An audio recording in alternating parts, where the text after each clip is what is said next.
en la mesa del consejo nunca se puso y ninguna consejería, es decir, no hubo ningún voto para declararla inválida. Se puso sobre la mesa una determinación o una posición para declararla no válida, cosa que a mi juicio jurídicamente no existe, porque si tenemos la posibilidad de declararla válida, la única otra posibilidad es declararla inválida. A estas dos posibilidades le recae una consecuencia jurídica. Declarar una elección válida es decir que se van a entregar las constancias de mayoría.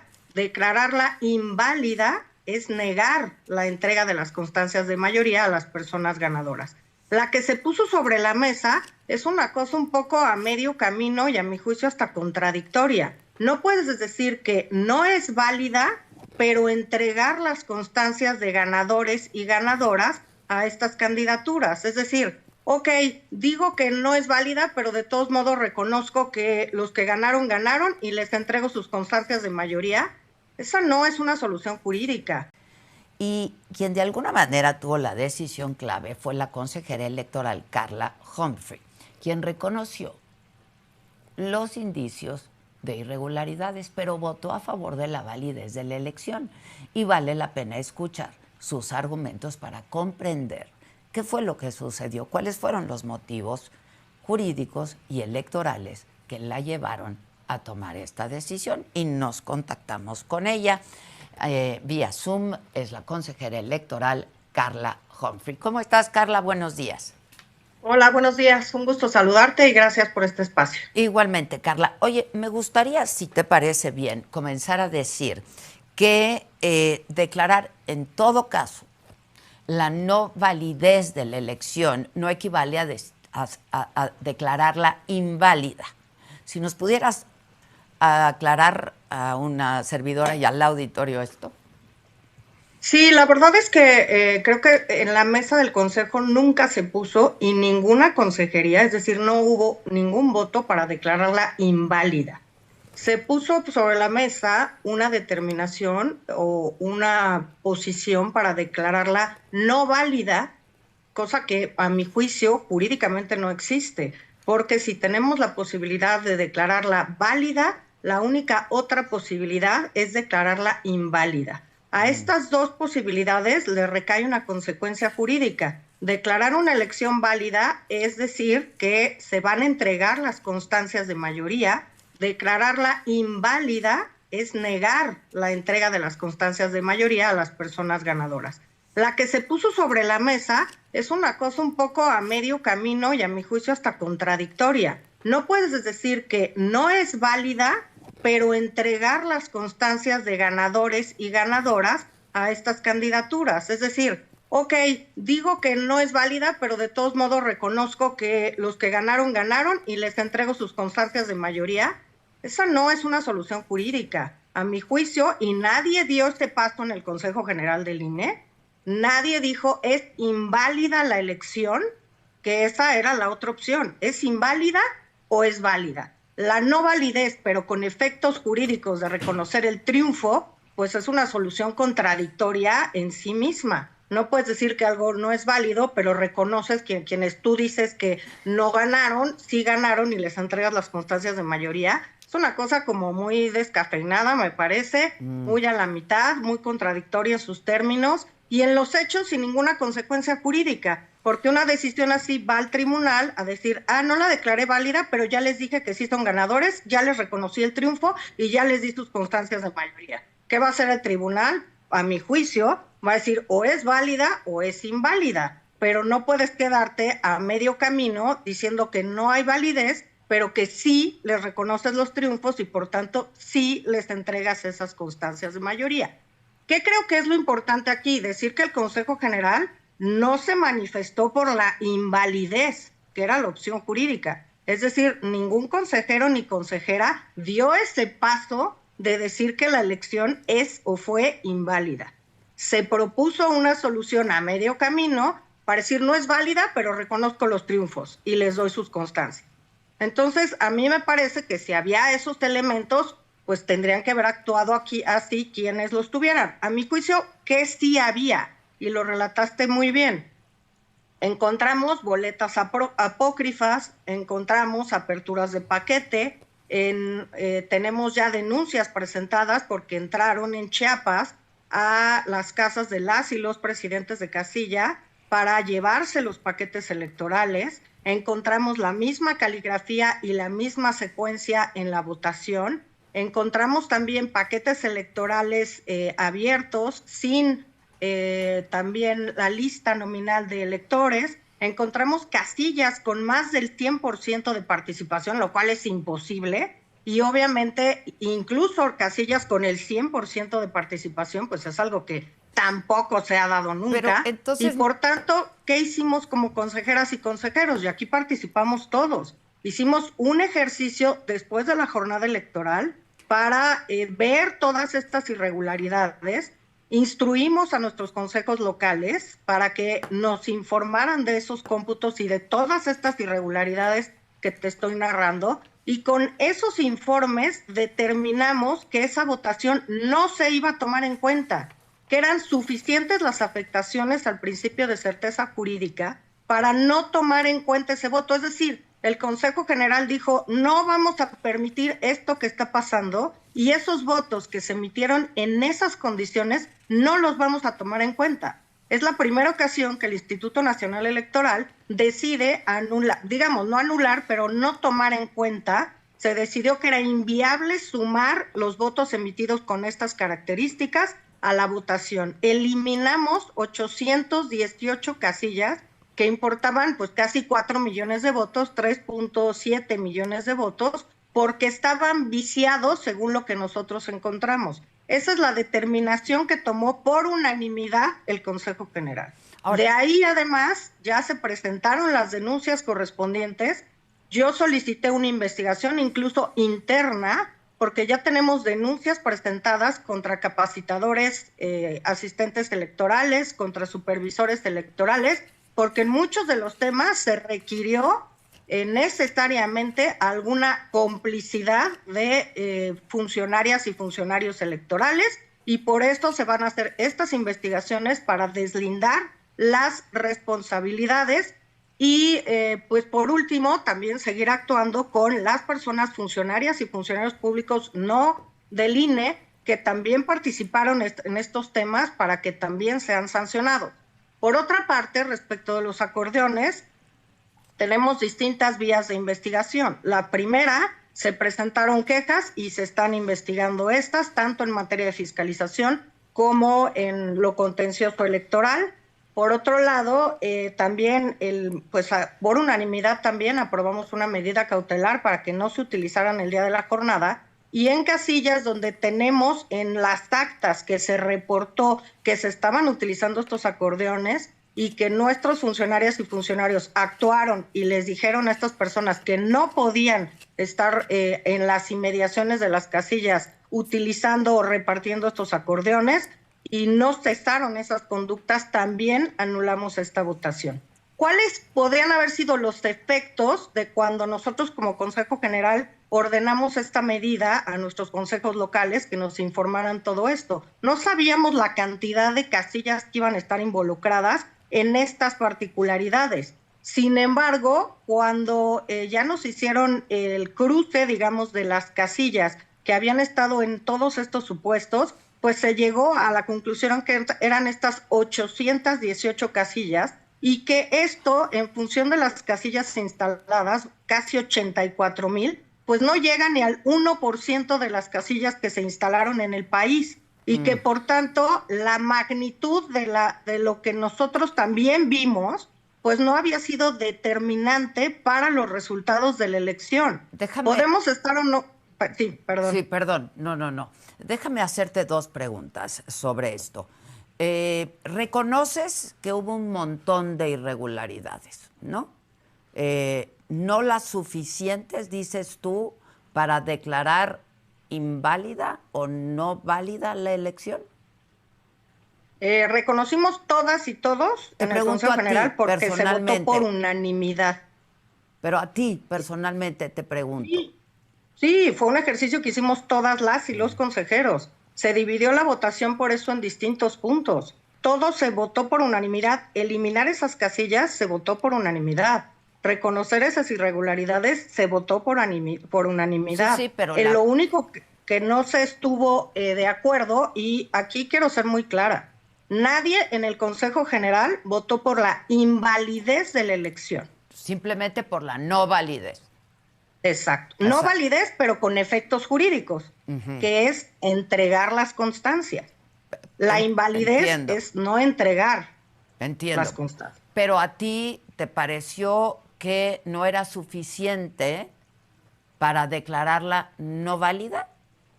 Me pareció que jurídicamente, esta es una elección nueva, jurídicamente con los parámetros que hay, normalmente, y está en las leyes electorales, tiene que afectar al 20% de las casillas electorales para que se pueda determinar que es importante, se llama así jurídicamente, la determinancia jurídica en los resultados tiene que afectar al menos al 20% de las casillas. Si nosotros con esta investigación llegamos no al 1%, pues claramente para llegar a ese 20% de determinancia, para que se pueda anular una elección, para que podamos decirle a la gente, a todas las personas que fueron a votar, su voto no valió, para que le podamos decir a todas las y los funcionarios de Castilla, gracias por estar ahí, pero no sirvió para nada, para que nosotros anulemos la voluntad popular, pues se necesita, y está establecido así en las leyes, una determinancia y que implique al menos el 20% de las casillas electorales en este país,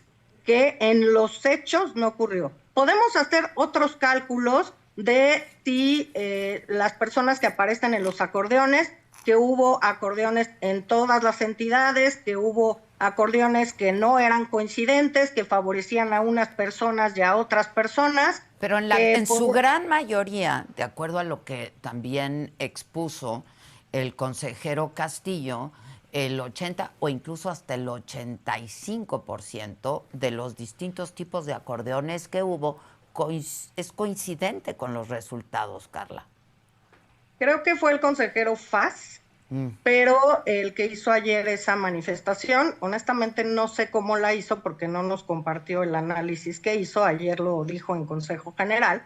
Sin embargo, lo que a mí me parece, y voy a dar, por ejemplo, resultados, es como si nosotros quisiéramos haber anulado la elección del presidente Zedillo porque ganó con el 50% de la votación, o del presidente Peña Nieto porque ganó con el 38% de la votación, o del presidente Andrés Manuel porque ganó con el 53% de la votación, o de la presidenta actual, Claudia Sheinbaum, porque ganó con el 58% de la votación, siendo además candidaturas únicas.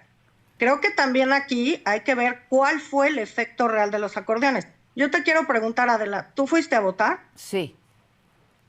¿Y a ti te implicó te vinculó, no sé si tuviste en tu mano un acordeón, eso te generó alguna presión para votar por las personas que aparecían ahí? ¿O incluso para no votar por estas personas que aparecían ahí? No, pero hay muchísima gente, ¿no?, que llevaba su acordeón y simplemente lo copió. Podían no hacerlo, pero lo copiaron. O sea... Bueno, aquí es otra falta importante. La compra y coacción del voto es un delito electoral. Tiene que estar claramente probado para, obviamente, como es un delito y amerita, obviamente, sanciones que pueden ser de multa o de cárcel, pues claramente tiene que estar probado. La Autoridad Electoral Nacional, el INE, no es la autoridad encargada de los delitos electorales. Esa es la Fiscalía para los delitos electorales, ante la cual ya presentamos también denuncias desde antes de la jornada electoral por los acordeones. Les dimos vista a la Fiscalía con las denuncias que nos habían presentado justamente por el tema de los acordeones. Pero implicar que toda la gente fue a votar exactamente por las personas que aparecían en los acordeones, me parece que no está sustentado jurídicamente. Y también te diré otra cosa, que pues las personas que están ahí y que estaban en funciones tenían más visibilidad y eran más conocidas. Sí, eso puede ser inequitativo, pero esa es la reforma que se planteó, que las personas que estaban en sus cargos también podían contender por primera vez también para ocupar sus cargos. y claramente tenían mayor visibilidad algunas de estas personas o muchas de estas personas que ya estaban en funciones y que querían ocupar nuevamente o mantenerse en su cargo. Son más visibles, han tenido espacios en medios, han tenido que sostener algunas posiciones y mediáticamente eran más conocidas. Seguramente te pasó a ti, como me pasó a mí, a nivel local me costó mucho más trabajo determinar por quién iba a votar, porque pues son más visibles unas candidaturas a nivel nacional que las locales, y bueno, pues tuve que hacer ese trabajo de ver quiénes eran, cuál era su trayectoria, qué estaban proponiendo, para poder asumir pues con mi voto a quién iba a apoyar o no con esas candidaturas. Entonces, sí, en efecto, vimos el tema de los acordeones, actuamos, pusimos denuncias, dimos vistas, estamos desde fiscalización corriendo también las investigaciones para ver si se puede determinar el origen de los recursos con los que se pagaron estos acordeones, digamos, producidos, impresos y difundidos. ¿Cómo lo vamos a hacer? Bueno, pues aquí hay que tener una estrategia de investigación que va a resultar compleja, porque ver quién de todas las imprentas en nuestro país hizo esta impresión, o dónde se fotocopiaron, o quién pagó, cuáles fueron los recursos con los que se pagaron estos acordeones, pero la estamos haciendo. Y si nos lleva a una candidatura o unas candidaturas en concreto, se les sumará al tope de gastos de campaña de esa candidata o candidato, y si ya tiene su constancia de mayoría, se le va a retirar esa candidatura si esto implica que, por ejemplo, pueda rebasar el tope de gastos de campaña. Pero esas investigaciones actualmente las está haciendo la Unidad Técnica de Fiscalización. Entonces, creo que habría que dividir muy bien qué es lo que pasó en esta elección y por qué no el Consejo General no propuso la invalidez de la elección, sino esta cuestión que se queda un poco intermedia de la no validez, y es decir, tú ahora, tribunal, resuelve. Déjame preguntarte esto. ¿El INE tiene competencia de declararla inválida? Tenemos por primera vez, bueno, no por primera vez, en este proceso declararla válida o inválida, no de anular. Ese debate jurídico tampoco existe. Nuestra atribución jurídica no llega para anular la elección, declararla válida y inválida. Por eso, ¿qué hubiera en esta plática contigo... Ajá. ¿Qué hubiera pasado, perdón, en todo caso, si la hubieran declarado inválida? Declararla inválida tenía como consecuencia jurídica no reconocer los triunfos de las y los ganadores y por tanto no entregarles las constancias de mayoría. Y se iba al tribunal. Es decir, el tribunal obviamente pues se iba a impugnar por las personas ganadoras, evidentemente, y esto lo iba a tener que resolver el tribunal, como todo lo tiene que resolver el tribunal. El INE no tiene la última palabra de nada de lo que sucede en las elecciones, porque se impugna. Ahora, no sé si sea un asunto semántico esto de la no validez y la invalidez. Supongo, no lo sé, pero tú lo entenderás mejor y nos lo podrás explicar, que al declararla, si tú hubieras votado por la no validez, pues no se le hubieran dado las constancias de mayoría, ¿o sí? Es que ese es mi problema con este posicionamiento contradictorio. La invalidez tiene como única consecuencia no entregar los resultados, las constancias de mayoría, porque yo no estoy reconociendo que la elección fue válida. La validez trae como consecuencia entregar las constancias jurídicas. Ya. Quedarnos a medio camino. Pero tú de cualquier y decir forma, no es válido. Vamos a suponer, ¿no? Imaginemos que el planteamiento era validez o invalidez. ¿Tú igual hubieras votado por la validez? Tendría que haber hecho ese ejercicio, pero la invalidez supone necesariamente no entregar constancias. Sí, pero... A mí me parece, lo digo en estos términos, que en este debate que se está generando y que si por un voto o no, perdón, nadie votó por la invalidez. Y lo que se puso sobre la mesa es la no validez con la entrega de constancias. Es decir, la no validez sin efectos jurídicos. La no validez reconociendo el triunfo de las y los candidatos ganadores. Bueno, quizá era para dejar un precedente. Me cuesta muchísimo sostener pues un punto tan contradictorio, porque no digo no es inválida, es no válida, pero les entrego las constancias. Quizá era para sentar un precedente de la suciedad o lo fraudulento de la elección?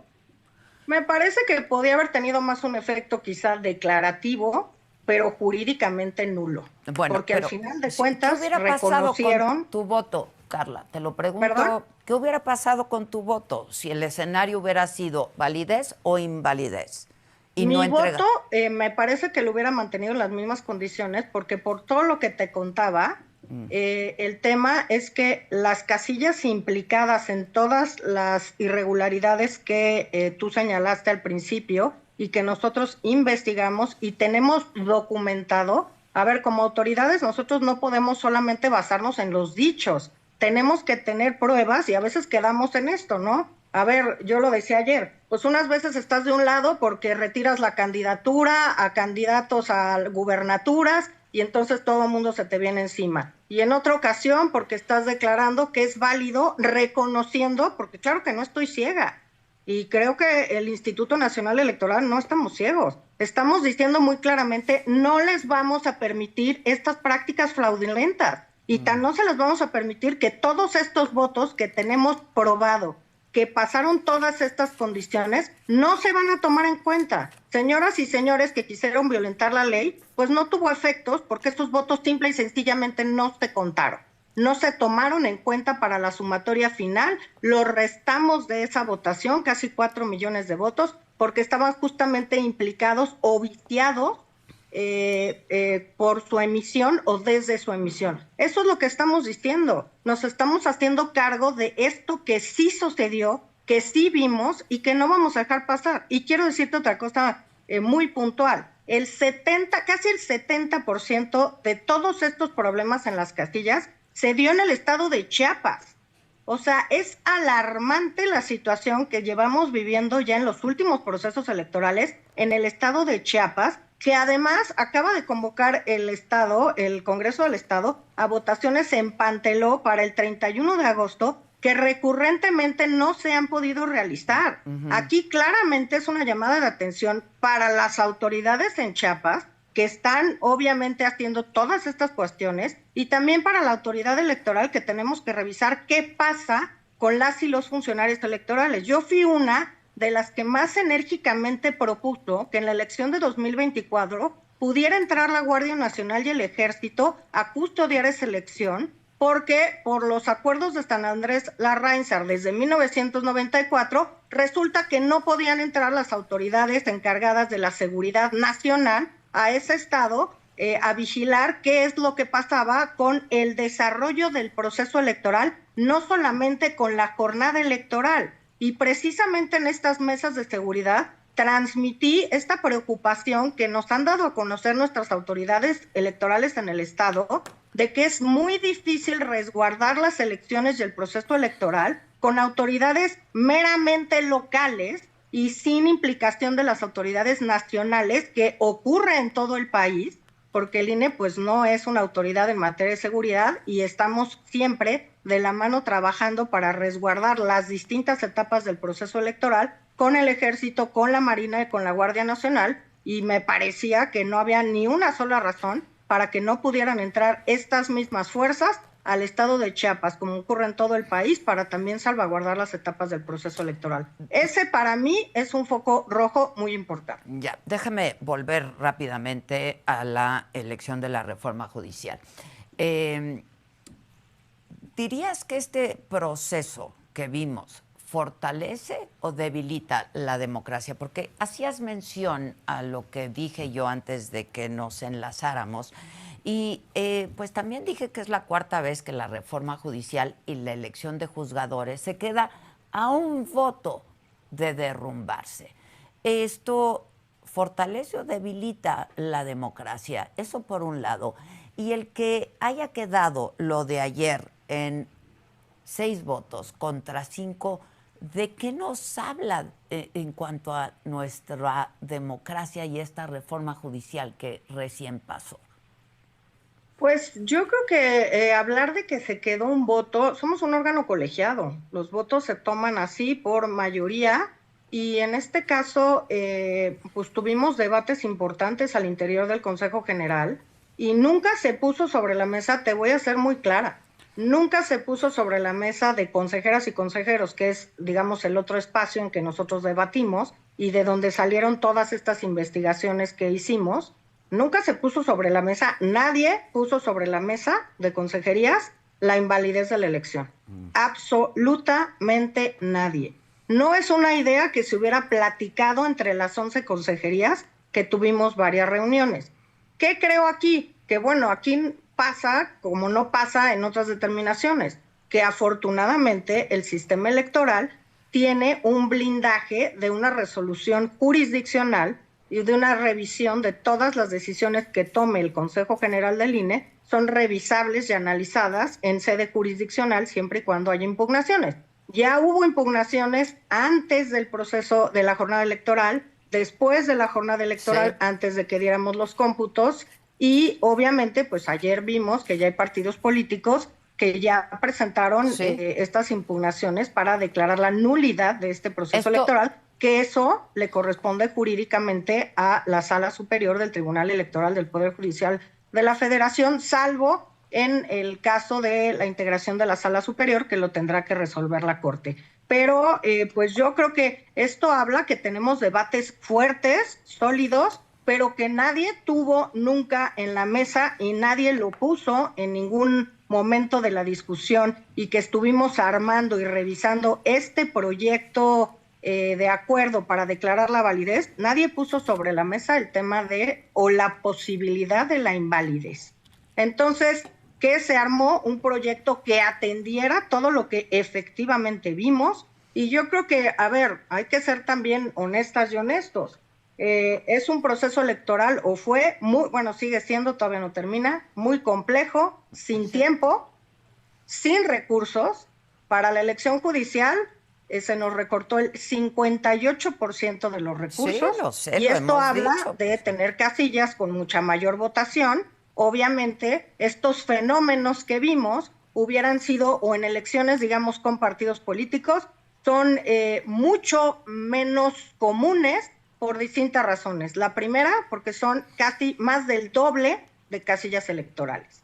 Entonces, montar una distribución, digamos, de estas características es más fácil si tienes menos casillas que si tienes más casillas.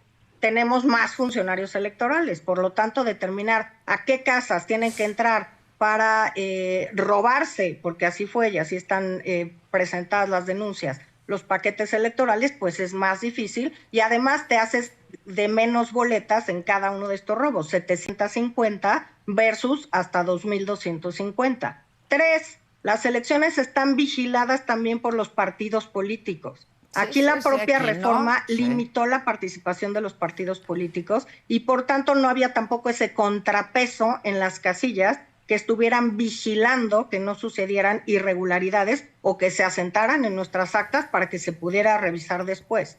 Entonces creo que hay muchos espacios que se tienen que revisar, pero que el Instituto Nacional Electoral no podía, por ejemplo, habilitar o permitir la participación de partidos políticos porque estaba prohibida constitucionalmente. Sí. Está prohibida ahora, constitucionalmente. En que nosotros quisiéramos... No, es que en el 27 va a haber otra elección. Por eso, exacto, por eso que estamos haciendo... ¿Qué puede hacer el INE? ¿O tú harías lo mismo que ha hecho y que has hecho hasta este momento? No, creo que hay que cambiar muchas cosas, y creo que una ventana muy importante de oportunidad es el voto electrónico. Si pudiste ingresar a la página del INE a Conóceles para practicar tu voto, ahí aparecían las boletas electorales, y creo que esa es la antesala del voto electrónico. Sí se puede tener votación electrónica, sí se puede bajar costos, sí se puede tener mayor vigilancia, sí se pueden tener mejores condiciones de organización, y creo que faltó, por ejemplo, publicidad para las candidaturas, que la gente tuviera oportunidad de conocer de mejor forma a las y los candidatos. No se amplió el tiempo en radio y televisión del INE para poder otorgar estos tiempos a las candidaturas. No hubo posibilidad grande de debates. Las boletas electorales son muy, muy, muy complejas por un modelo de boleta que yo voté en contra. A mí justamente no me gustaba el modelo de rellenar a mano con números creo que era mejor rellenar al lado del nombre de la Y persona no eran todas con una iguales, seña. distintos tamaños, Hay muchas áreas de oportunidad, algunas, muchas, en la cancha del INE. Otras requieren presupuesto, tener más casillas, por ejemplo, mayor vigilancia en las casillas, también depende de tener más presupuesto, mejores formas de dar a conocer las candidaturas a la ciudadanía, también requiere más presupuesto, y hay muchos temas en los que el INE puede incidir, pero muchos otros en los que no. Yo he dicho que las elecciones concurrentes en 2027, con elecciones de 16 gubernaturas, más por lo menos 30 congresos locales, más las intermedias para Cámara de Diputaciones, más la otra mitad del Poder Judicial y los estados que se unan, es prácticamente inmanejable y carísima, porque tendremos que tener 2 elecciones paralelas, una donde participan partidos políticos y que incluso si les niegas representación en una casilla, se puede anular, por ejemplo, la votación en una casilla, y otras, como estas del Poder Judicial, en las que no pueden participar partidos políticos. ¿Qué hicimos en Durango y en Veracruz? Tuvimos que montar casillas distintas para las personas de Durango y Veracruz para sus procesos de elecciones municipales y para que después fueran a votar por el Poder Judicial. Esto me parece inmanejable en 2027, porque además duplicamos estructuras, son procesos paralelos, necesitamos el doble de las personas de funcionarias y funcionarios de casillas, el doble de personas capacitadoras y obviamente con tareas a realizar que son claramente distintas, con boletas muy distintas y con particularidades que tendrían que saber nuestros CAEs y también las propias funcionarias y funcionarios, que recordemos que son nuestras vecinos y vecinas. Muy bien, Carla. ¿Estás cómoda con tu voto de ayer? A ver, no estoy cómoda con cómo sucedió esta elección. Claro que no. A nosotros no nos preguntaron si nos parecía, y me refiero a como proceso electoral. La opinión personal de cada quien respecto de si es buena o mala la reforma, pues en mi calidad de consejera electoral me la voy a guardar, pero a nosotros no se nos preguntó cómo se tenía que organizar este proceso. Nosotros estábamos dando cuentas de 2024 en el mes de septiembre del proceso electoral anterior, cuando ya se estaba aprobando esta reforma constitucional. Tuvimos 2 meses de suspensión. A ver, nosotros tenemos multas como consejeros electorales que van casi a los 500,000 pesos cada una y cada uno de nosotros por violar unas suspensiones que en materia electoral el amparo ni siquiera es procedente. No, por supuesto que no estoy a gusto con cómo se llevó este proceso electoral. Hicimos lo que estuvo en nuestras manos para arbitrar una elección fuera de todos los parámetros y una elección que no tiene comparativo en el mundo. Pero sí con tu voto de ayer.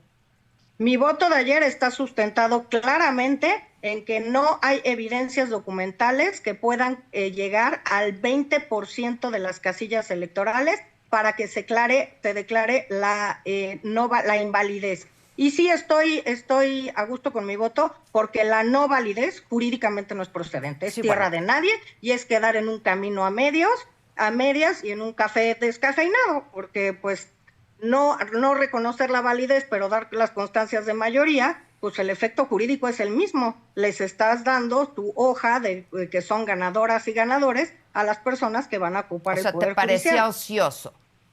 ¿Perdón? ¿Te parecía ocioso? Pero me parece que no tiene ningún sentido si no tiene consecuencias jurídicas. Sí, bueno, y la consecuencia jurídica de la invalidez es no dar las constancias de mayoría. No decir, no la reconozco como válida, pero sí les doy las constancias. A ver, tu atribución es declaras inválida o válida una elección. Y la consecuencia es, reconoces a las y los triunfadores o no los reconoces. No, declaro no válido, pero les doy su constancia de mayoría. Pues eso jurídicamente no es insostenible a mi juicio. Yo no podía haber acompañado ni por las evidencias que sí recuperamos y que sí tuvimos y que sí tuvieron consecuencias jurídicas. La invalidez. Ni por las consecuencias de al final reconocer el triunfo. Es un poco decir, bueno, o sea, sí lo vimos, no nos gustó, pero de todos modos reconozco el triunfo. Pues, o sea, o estás de un lado o estás del otro. Muy bien. Carla Humphrey, muchas gracias y muy buenos días. Gracias a ti por este espacio. Gracias. Vamos ahora a temas internacionales y para ello hacemos contacto con Marwan Soto Antaki,